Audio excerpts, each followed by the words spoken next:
नमस्कार दोस्तों, स्वागत है आपका लर्न इंग्लिश इजीली चैनल में। लास्ट वीडियो में आप लोगों ने देखा कि हम लोगों ने ग्रामर के कुछ रूल्स पढ़े हैं। नियर अबाउट 10 रूल्स थे जो मैंने आपसे रिक्वेस्ट की थी कि आप उसे याद कर लीजिएगा। हर एग्ज़ाम में इम्पॉर्टेंट है वो, चाहे एसएससी, बैंक और कोई भी कॉम्पिटिटिव एग्ज़ाम हो। आज उसका पार्ट 2 वीडियो लेकर आए हैं और आगे हम सीखते हैं आज 10 नए रूल जो हर एग्ज़ाम में आते ही आते हैं। आइए शुरू करते हैं समय की बर्बादी किए बगैर। प्रोनाउन को कंटिन्यू रखते हुए, क्योंकि कल हमने इसी पे छोड़ा था। 11th नंबर का रूल है, ये बोलता है कि सुपरलेटिव डिग्री में none, no one, any one, much, little, the same plus noun, the only plus noun, इसमें हमेशा दैट आएगा इसके बाद। एग्जाम्पल देख लीजिए। Meera is the smartest girl who I have ever met. ये इनकरेक्ट रहेगा क्योंकि मीरा के जो आप एडजेक्टिव बता रहे हैं सुपरलेटिव डिग्री का, वो स्मार्टेस्ट है, तो उसके बाद आपका दैट लगेगा। यही बोला था रूल में, superlative degree none, no one, any one, much, little, the same plus noun, the only plus noun are followed by that. इसके बाद हमेशा क्या आएगा? दैट आएगा। Meera is the smartest girl whom I have ever met. ये भी गलत है, यहाँ पर whom नहीं आएगा, दैट आएगा। ये एक रूल है, नियम है, प्लीज़ लिख लीजिएगा और याद कर लीजिएगा। आइए देखते हैं rule number 12। The indefinite pronoun one should be use through out if use at all. इसका कहने का मतलब ये कि अगर आप सेंटेंस में एक बार वन यूज़ करते हैं, जैसे वन मस्ट हो गया, ठीक है, तो यहाँ पर आप हमेशा जब तक सेंटेंस कंप्लीट नहीं होगा तब तक आप वन ही लगाएंगे। और उसको कैसे लगाएंगे देखिए यहाँ पर। One must not boast of his on success. His नहीं लगाएंगे क्योंकि ये इनकरेक्ट हो जाएगा। रूल नंबर 12 ये बोलता है अगर आपने वन लगाया है तो लास्ट तक वन ही लगेगा। इसका कहने का मतलब है कि प्रोनाउन की जगह आप इंडेफिनिट प्रोनाउन ही यूज़ करेंगे, हिज की जगह आप वंस यूज़ करेंगे, हर की जगह भी आप वंस करेंगे। It's one's duty to defend, his nation नहीं होगा, वंस नेशन होगा। आ गया समझ में? रूल नंबर 12 था। आइए देखते हैं रूल नंबर 13। ईदर और neither is used only in speaking of to persons और थिंग्स। मतलब अगर आप ईदर या नीदर लिख रहे हैं, बोल रहे हैं, तो वो किस सेंटेंस में होगा? जहाँ पर दो या दो से अधिक वस्तु ना हो। सिर्फ कितने हो? दो व्यक्ति या वस्तु हो। और जब दो या दो से अधिक व्यक्ति या वस्तु होंगे तो वहाँ पर आप any, no one and none जैसे शब्दों का प्रयोग करेंगे। किसके लिए? मोर देन टू के लिए। मोर देन टू पर्सन और थिंग के लिए any, no one and none use होगा। ईदर और नीदर आप याद रख लीजिए टू पर्सन्स और थिंग्स के लिए होगा। एग्जाम्पल देखिए। Any one of these two roads lead to the airport. Incorrect है, दीज टू रोड्स बोल रहा है तो एनी वन नहीं आएगा। इधर पॉजिटिव सेंस में यूज़ हो रहा है, इधर आएगा। Neither of this three girls did her homework. ये फिर इनकरेक्ट है क्योंकि दो से ज़्यादा लड़कियों की बातें हो रही हैं यहाँ पर, तो नो वन आएगा। No one of these three girls did her homework होगा, या none of these three girls did her homework होगा। आगे बढ़ते हैं रूल नंबर 14 में। Each other is used in speaking of two person और थिंग्स। ईच अदर भी कहाँ यूज़ होता है? जहाँ पे दो व्यक्ति या वस्तु हो।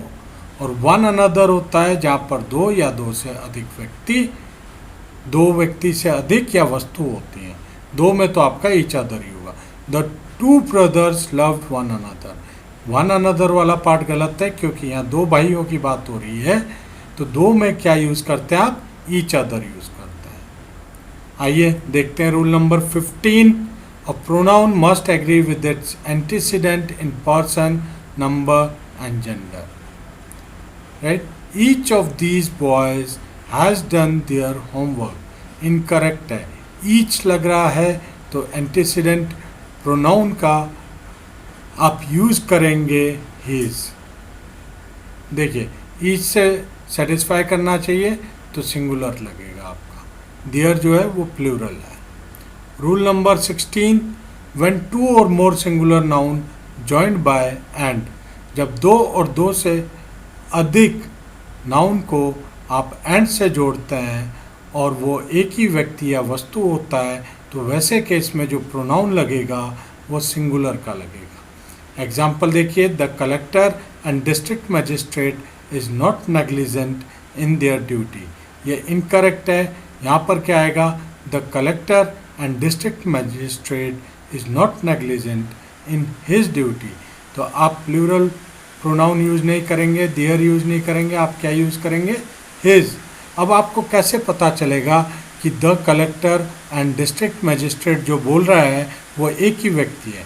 ये जानने के लिए आप ये देखिए, क्या इन पदों के आगे 2 बार द लगा है? नहीं, एक बार लगा है, the collector and district magistrate. इसका मतलब ये एक ही व्यक्ति है जो कलेक्टर और डिस्ट्रिक्ट मजिस्ट्रेट है। पर अगर इसके आगे the collector and the district magistrate हो जाता, आप समझ रहे बात को, the collector and the district magistrate होता तो आप देयर यूज़ कर सकते थे, क्योंकि जब दोनों के आगे द लगा होगा तो ये होता है कि वो 2 अलग अलग व्यक्ति हैं। आइए आगे देखते हैं rule number 17, after let if a pronoun is used that pronoun must be in the objective case. बोल रहे हैं अगर लेट शब्द के बाद, लेट वर्ड के बाद आप कोई प्रोनाउन इस्तेमाल करते हैं तो वो ऑब्जेक्टिव केस में होना चाहिए। अब प्रोनाउन का ऑब्जेक्टिव केस आपने पढ़ा होगा, नहीं पढ़ा है तो प्लेलिस्ट में प्रोनाउन के 2 पार्ट में वीडियो बना के डाले हैं। प्लीज़ ऑल चैप्टर्स के अंदर वो वीडियो मिल जाएंगे आपको, जाकर वहाँ पर देख लीजिएगा, क्योंकि अगर यहाँ पर मैं एक्सप्लेन करने लग गया तो वीडियो काफ़ी लंबा हो जाएगा। यहाँ पर हम सिर्फ रूल ही याद करेंगे। किसी को कोई डाउट हो प्लीज़ कमेंट करके ज़रूर पूछ लीजिएगा। I will be happy to clarify the doubts, right. तो देखिए, लेट ही गो देयर, तो आप ऑब्जेक्टिव केस लगाएंगे प्रोनाउन का लेट हिम गो देयर, तो ये करेक्ट हो जाएगा। आइए रूल नंबर 18, अब हम बात करेंगे वर्ब एग्रीमेंट रूल की। रूल नंबर 18 ये बोलता है, यानी rule number 18, if 2 singular noun refer to the same person और thing the verb must be singular. यही हमने आपको प्रोनाउन के रूल में ऊपर बताया कि अगर 2 व्यक्ति होंगे तो आप प्लूरल प्रोनाउन यूज़ करेंगे, और अगर 2 व्यक्ति की जगह 1 व्यक्ति होगा या 1 वस्तु होगी तो जो आप प्रोनाउन यूज़ करेंगे वो सिंगुलर होगा। वैसे ही अगर 2 सिंगुलर नाउन हैं और एक ही व्यक्ति के बारे में हैं तो आप उस पर सिंगुलर वर्ब लेंगे।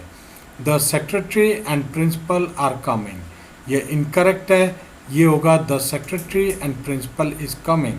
अब आपको कैसे पता चला कि ये एक ही व्यक्ति के बारे में बात हो रही है?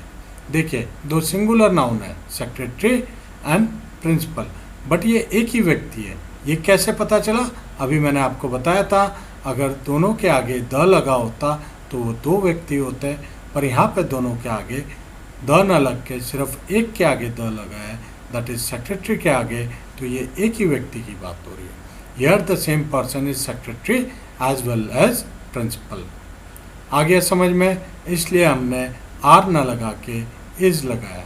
ये रूल याद कर लीजिएगा, हर कॉम्पिटिटिव एग्जाम में आता है। Rule number 19, if the singular subjects are preceded by each or every the verb is usually singular. बोल रहा है अगर कोई सिंगुलर सब्जेक्ट के आगे प्रेसिडेड माने पहले आना, बाय क्या, ईच या एवरी आता है, तो वर्ब जो आएगा वो नॉर्मली या यूजुअली सिंगुलर ही आएगा। देखिए, every boy and girl were ready, incorrect है, क्योंकि यहाँ पे जो वर्ब यूज़ हो रहा है हेल्पिंग वर्ब वो वर हो रहा है, जो कि प्लूरल के लिए होता है।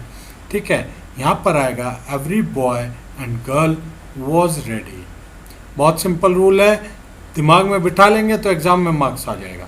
रूल नंबर 20, व्हेन 2 और more subject are joined by as well as, बोल रहा है जब 2 या 2 से ज़्यादा सब्जेक्ट किन से जुड़ा हो, एज वेल एज से, लाइक से, अनलाइक से, बिसाइड से, in addition to say and not say, with, together with, along with, rather than, no less than, except, nothing but, the verb is used according to the first subject. तो जो verb use होगा वो पहले subject से agree करेगा। आइए देखिए, the director as well as the dancers. अब देखिए द लगा ना दोनों में आगे, तो ये दो अलग अलग लोग हैं। वर ऑनर्ड बाय द पब्लिक, ये देखिए यहाँ पर जो वर्ब एग्री कर रहा है वर वो डांसर से कर रहा है, तो ये गलत है, क्योंकि हमें ये रूल याद होना चाहिए जब दो सब्जेक्ट, कौन सा, पहला सब्जेक्ट हुआ डायरेक्टर, दूसरा सब्जेक्ट हुआ डांसर, एज वेल एज से जुड़ रहा है, तो फर्स्ट सब्जेक्ट से एग्री करेगा। फर्स्ट सब्जेक्ट क्या है, डायरेक्टर, सिंगुलर है, तो यहाँ पर वर्ब जो आएगा वो सिंगुलर आएगा, that is was honoured by the public. दोस्तों ये थे 20 रूल। आज के टोटल 2 वीडियो के 20 रूल हो गए हैं। आपसे रिक्वेस्ट है कल वाले 10 रूल और आज वाले 10 रूल प्लीज़ याद कर लीजिएगा डायरी पे नोट करके, या आपके एग्ज़ाम में बहुत ही अहम भूमिका निभाएंगे। आपको तुरंत याद आ जाना चाहिए जब आप एग्ज़ाम में finding the error, fill in the blanks करते हैं, कॉम्प्रिहेंशन में भी आता है। तो ऐसे ही मैं आपको 100 रूल लिखवाऊंगा जो बहुत ही इम्पोर्टेंट होगा, आपके एग्ज़ाम में आएगा और इन्हीं रूल्स के कारण आप बहुत अच्छे मार्क्स स्कोर कर सकते हैं। दोस्तों अगर अभी तक आपने ये चैनल लाइक और सब्सक्राइब नहीं किया है तो आपसे रिक्वेस्ट है लाइक शेयर ज़रूर करिएगा, और साथ में लर्न इंग्लिश इजीली चैनल को सब्सक्राइब करिए, और हाँ बेल आइकन दबाना तो बिल्कुल भी ना भूलें, क्योंकि जब भी मैं नया वीडियो अपलोड करूँगा आप पे नोटिफिकेशन आएगा और आप कोई भी इम्पोर्टेंट टॉपिक मिस नहीं करेंगे। इसके साथ मैं आपको आने वाले दिनों में कुछ और नया ऐड करूँगा इस पे, जो आपके एग्ज़ाम के लिए बहुत बेनिफिशियल रहेगा, तो वीडियो के साथ बने रहिएगा। कोई भी डाउट हो प्लीज़ कमेंट करके ज़रूर बताइएगा। आज के लिए बस इतना ही, अब मुझे इजाज़त दीजिए। धन्यवाद।